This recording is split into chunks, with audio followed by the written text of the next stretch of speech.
نحمده ونصلي على رسوله الكريم اما بعد فاعوذ بالله من الشيطان الرجيم بسم الله الرحمن الرحيم لن يصيبنا الا ما كتب الله لنا هو مولانا وعلى الله فليتوكل المؤمنون صدق الله العظيم وصدق رسوله النبي الأمين الكريم ونحن على ذلك لمن الشاهدين والشاكرين والحمد لله رب العالمين. درود شریف پڑھ لیں. اللهم صل علی سیدنا مولانا محمد بارک وسلم صلو علیہ الصلاۃ والسلام علیک یا رسول اللہ یا نبی اللہ یا حبیب اللہ.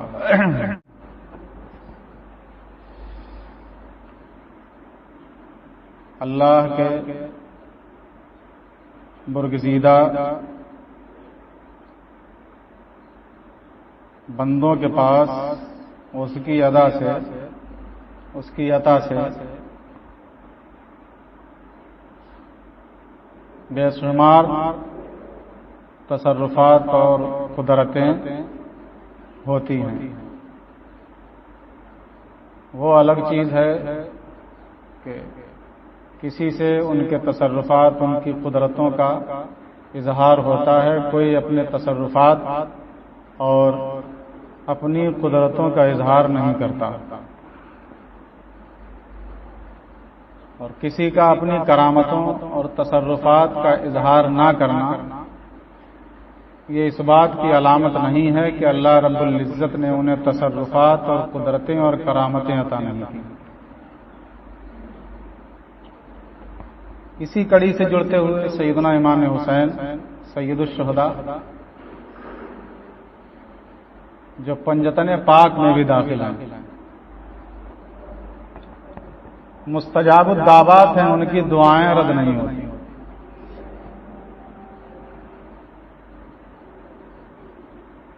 تو یہ اللہ کے راز ہیں. کسی کو جو قدرتیں اور تصرفات اور کرامتیں دیتا ہے تو کسی کو ان کے اظہار کا حکم دیتا ہے، کسی کو اظہار کا حکم نہیں دیتا ہے. اور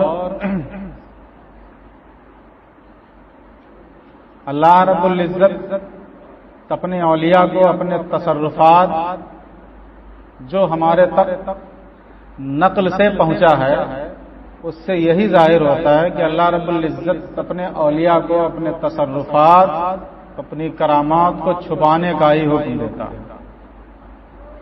کہ انہیں چھپائے رکھا جائے.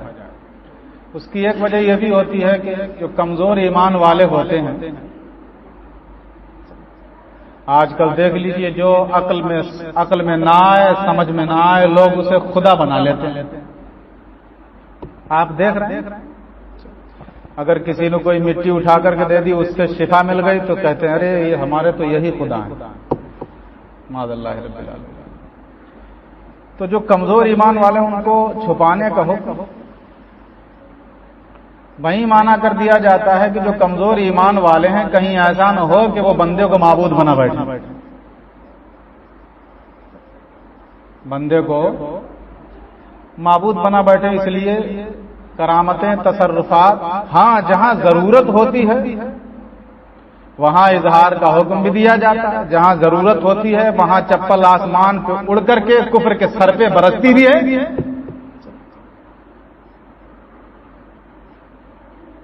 اور نوشتہ تقدیر چاہے کوئی کتنے بھی بڑے مرتبے کا ہو، نوشتہ تقدیر کو نہیں ٹالا جا سکتا. جو مقدر میں ہے اسے نہیں ٹالا جا سکتا. اچھا آپ حضرات بارہا سنتے ہوں گے، نگاہ مرد مومن سے بدل جاتی ہیں تقدیریں، جو ہو ذوق یقین پیدا تو کٹ جاتی ہیں زنجیریں. تقدیریں بدل جاتی ہیں.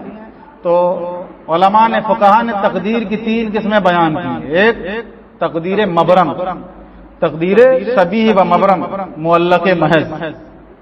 تو جو سب سے پہلے والی تقدیر مبرم، جو تقدیر مبرم ہے وہ کسی کے ٹالے نہیں چلتی. اور یہ جو 2 ہیں، کبھی اپنی دعاؤں سے، کبھی بزرگوں کی دعاؤں سے، کبھی ماں باپ کی دعاؤں سے وہ تقادیر جو ہے کیا ہے وہ ان میں تبدیلی ہو جاتی ہے۔ تو جو یہ نگاہیں مرد مومن سے کہا گیا ہے کٹ جاتی ہیں زنجیریں، بدل جاتی ہیں تقدیریں، وہ یہی نیچے والی دو مراد ہیں۔ تقدیر مبرم نہیں ٹلتی، نوشتہ تقدیر کو کوئی ٹال نہیں سکتا۔ سید الشہداء سیدنا امام حسین رضی اللہ تعالی عنہ،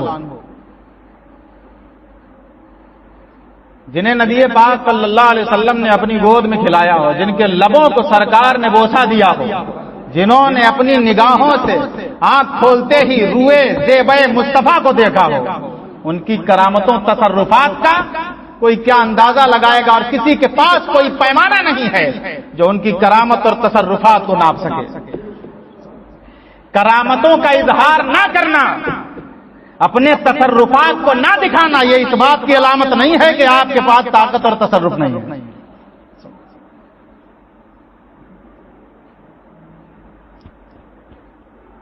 اس کی مثال یوں اپنے مشاہدہ میں لے لیجیے، بڑے بڑے علماء کرام آپ کے مابین آج بھی موجود ہیں، لیکن ان سے کہو کہ ایک شعر لکھ دیجیے تو انہیں نہیں آتا، لیکن ہم جیسے للو پنجو اشعار کا انبار لگائے پڑے ہیں۔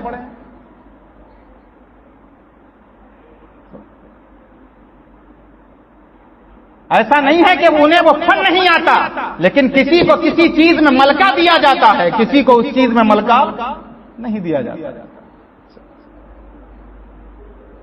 تو ان کے تصرفات کا، ان کی قدرتوں کا، لیکن نوشتہ تقدیر کو مصطفیٰ کریم صلی اللہ علیہ وسلم نے حضرت حسن کے بارے میں فرمایا تو میرا یہ وہ بیٹا ہے جو دو گروہوں میں ایسی صلح کرائے گا جو لاکھوں لوگوں کے قتل و غارت کو بچا لے گا، ایسی صلح کرائے گا۔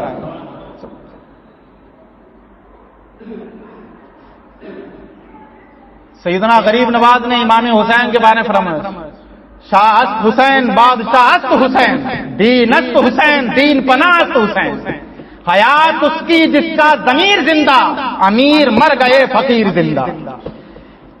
بات کیا تھی؟ صرف ضمیر سے سودے کی بات تھی، ضمیر سے سودا کر لیا جاتا، سمجھ رہے؟ نہ فرزندان شہید ہوتے، نہ اقربا شہید ہوتے، نہ ساتھی شہید ہوتے، صرف کیا ہے ضمیر سے سودا کر لیا جاتا۔ لیکن اگر وہ سودا کر لیا جاتا تو اسلام کا سر جھک جاتا۔ سیدنا امام حسین نے وہ سودا نہیں کیا۔ کسی شاعر نے کیا ہی خوب کہا ہے، دنیا کے سب یزید اسی غم میں مر گئے، دنیا کے سب یزید اسی غم میں مر گئے، سر مل گیا حسین کا بیعت نہیں ملی، سر مل گیا حسین کا بیعت نہیں ملی۔ تو نوشتہ تقدیر کو کوئی نہیں ٹال سکتا، اور سرکار نے آپ کے بچپنے میں ہی آپ کی شہادت کی خبر دے دی، اور سرکار نے جس کی خبر دے دی، زمین ٹلت زما ٹلت فرمان مصطفیٰ، زمین اپنی جگہ سے ہٹ جائے، آسمان پھٹ جائے، لیکن اپنا عقیدہ یہ ہے کہ فرمان مصطفیٰ ہو رہا ہے، ہوا ہے، اور قیامت تک جو فرمایا ہے وہ ہو کر کے رہے گا۔ جو ہو چکا ہے جو ہوگا حضور جانتے ہیں، تیری عطا سے خدایا حضور جانتے ہیں۔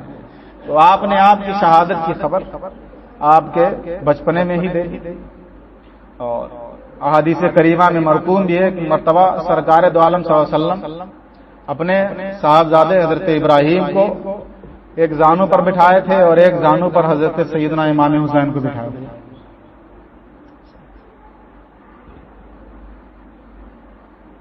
حضرت جبریل امی آتے ہیں اور عرض کرتے ہیں، یا رسول اللہ، ہمیں اللہ رب العزت نے حکم دیا ہے کہ آپ کو پیغام پہنچاؤں۔ پیغام یہ تھا کہ یا رسول اللہ، ان دونوں بچوں میں سے ایک کو چن لیجیے۔ کیا تھا؟ ان دونوں بچوں میں سے ایک کو چن لیجیے۔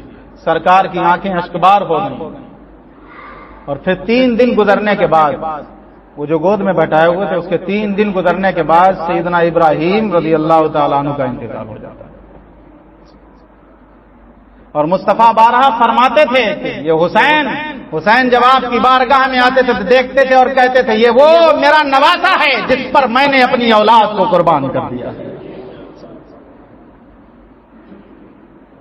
کیونکہ مصطفیٰ جانتے تھے جب اسلام کے احکام کی لوگ پامالیاں کریں گے، جب اسلام کے چہرے کو مسخ کرنے کی کوشش کی جائے گی، جب اسلام کو مٹانے کی کوشش کی جائے گی اور اپنی ہوا و خواہشات کے لوگ پیروی میں مبتلا ہو جائیں گے، اس وقت اسلام اور قرآن کے فرمان کو بچانے والا میرا یہ نواسا ہے جو میری گود میں وہ نواسا بچایا جائے۔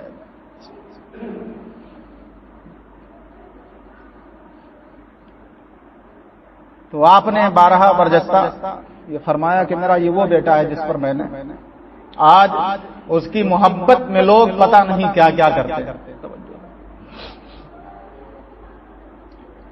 محبت کا بھی عجیب ڈھنگ نکال رکھا ہے۔ محبت ادب چاہتی ہے، لحاظ چاہتی ہے، لوگوں سے پیار چاہتی ہے، لوگوں پہ ظلم و تشدد نہیں چاہتی۔ وہ ظلم سہتے رہے، ظلم سہا ہے انہوں نے۔ آج ان سے محبت کرنے والے زبردستی دروازوں پہ جا کر کے ظلم ڈھاتے ہیں، اور یہ منہ لے کر کے جائیں گے حسین کی بارگاہ میں قیامت کے دن، جن کا گھرانہ یہ ہے کہ جو اپنے آپ کو بھوکے رہتے اوروں کو کھلاتے ہیں، کسی کے دکھ درد کو دیکھتے اور سہتے نہیں ہیں میاں، ان کے دکھ درد کو دور کرتے ہیں۔ ان کے پاس یہ منہ لے کر کے جائیں گے کہ دروازے پہ پہنچ کر کے زبردستی ہم سے آپ کے نام پر چھینا گیا تھا۔ یہ منہ لے کر کے پہنچو گے حسین کی بارگاہ میں کہ یا حسین ہم نے زبردستی ان لوگوں سے چھینے سے، دے گا کیسے؟ نہیں تیرا گیٹ توڑ دیں گے۔ یہ منہ لے کر کے پہنچیں گے لوگ حسین کی بارگاہ میں قیامت کے دن، یا حسین ہم نے آپ کے نام پر زبردستی اور دروازے پیٹ پیٹ کے اٹھا کیسے نہیں؟ زبردستی چھینے سے محبت کا عجیب ڈھنگ نکال رکھا ہے۔ لوگ کہتے ہیں کہ حسین کا ذکر ختم ہو جائے گا میاں، جب تک ممبروں پہ خطبے ہوتے رہیں گے، جب تک مسجدوں میں نمازیں اذانیں ہوتی رہیں گی، حسین کا نام زندہ رہے گا، اہل بیت کا نام زندہ رہے گا، ان کا ذکر زندہ رہے گا۔ قیامت آ جائے اور قیامت تک جب تک روئے گیتی پر نمازیں ادا کی جاتی رہیں گی، حسین کا نام درودوں میں زندہ رہے گا، خطبوں میں زندہ رہے گا، تقریروں میں زندہ رہے گا، منقبتوں میں زندہ رہے گا۔ لوگ کہتے ہیں حسین کا نام ہم یہ نہ کریں تو حسین کا نام ختم ہو جائے۔ ارے تم کیا ختم کرو گے؟ سب فنا ہو جائیں گے کاکی لیکن حشر تک نام پاک مصطفیٰ اور پنجتن رہ جائے گا۔ نام پاک مصطفیٰ اور پنجتن رہ جائے گا۔ پنجتن میں سیدنا امام حسن بھی شامل ہیں، سیدنا امام حسین بھی شامل ہیں، سیدنا علی بھی شامل ہیں، سیدتنا فاطمہ رضی اللہ تعالی عنہا بھی شامل ہیں۔ تو پنجتن پاک کا نام رہ جائے گا، سب فنا ہو جائیں گے خاکی و لیکن حشر تک نام پاک مصطفیٰ اور پنجتن رہ جائے گا۔ تو فنا ہونا ہے سب کو، یہ اپنا نظریہ ایک رات میں صاحب ہم یاد بنا کر کے حسین کے ذکر کو زندہ کر دیتے ہیں۔ تم کیا زندہ کرو گے؟ ہم جب جب درود پڑھتے ہیں تو آل محمد پہ درود پڑھتے ہیں۔ جو بندہ درود پڑھتا ہے وہ محمد مصطفیٰ پہ درود پڑھتا ہے، حسن و حسین پر درود پڑھتا ہے، علی و فاطمہ پہ درود پڑھتا ہے، ازواج مطہرات پر درود پڑھتا ہے۔ ہر درود پڑھنے والا اپنی درودوں میں حسین کو یاد کرتا ہے۔ حسین کا ذکر مٹانے چلے ہیں، حسین کا ذکر۔ تیری نسل پاک میں ہے بچہ بچہ نور کا، تو ہے عین نور تیرا سب گھرانہ نور کا، تو ہے عین نور تیرا سب گھرانہ نور کا۔ ارے میاں ان کے اہل بیت کو، اہل بیت سے جو محبت رکھتے ہیں وہ قیامت کا دن سرخرو ہوں گے، اور جو اہل بیت سے بغض رکھتے ہیں اگر حرم میں مر جائیں تو وہ جنت میں نہیں جائیں گے، اگر حرم میں بھی مریں گے تو جنت میں نہیں جائیں گے۔ خانہ کعبہ کے جوار میں میاں صحابی فرماتے ہیں کہ جو اہل بیت سے اپنے دل میں بغض رکھتا ہے، حسین اور اہل حسین سے بغض رکھتا ہے، وہ اگر خانہ کعبہ کے جوار میں نماز پڑھتے ہوئے بھی مرے گا تو وہ جنت میں نہیں جائے گا، وہ جنت میں نہیں جائے گا۔ بہت حدیثیں مرقوم ہیں، سرکار فرماتے ہیں من ماتا فی حب آل محمد ماتا شہیدا، جو میری اہل بیت کی محبت میں مرے گا، جو میری اہل بیت کی محبت میں قربان ہوگا وہ شہید مرے گا۔